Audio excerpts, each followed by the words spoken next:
دي لهاي هذا مقعي ديانك waxaa lagu soo celinayaa Somali State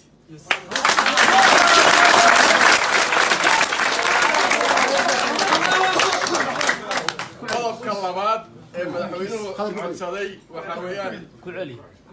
laga bilaabo maanta magacii deegaanka Soomaalida ayaa lagu soo celinayaa dawladda deegaanka markii ugu horeysay la ansixiyay baarlamaankeena ugu horeeyay waa Somali region ikaadiya qodobka labaad ee bishaarada ee madaxweynuhu uu rabo inuu idin sheego maanta waxa weeyaan calankeeni originalka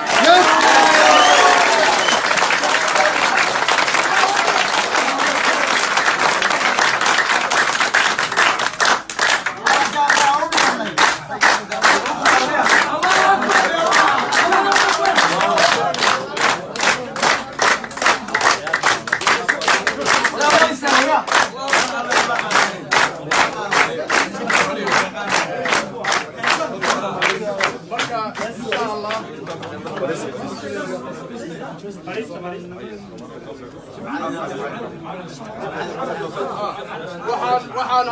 hadeer rashidkeena waxaan ku soo xidhanaynaa heestii caanka ahayd ee Soomaali oo dhan ay lahayd ee Soomaaliya toosay haduu ilaahay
والله شعورتي دوما دركتا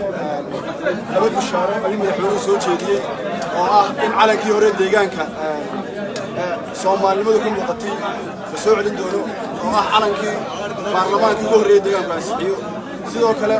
in laga reebay Soomaalida Itoobiya iyo la jiray uu noqon doono deegaanka Soomaalida amba Somali State aad baad u mahadsantihiin assalaamu alaykum wa rahmatullahi wa barakatuh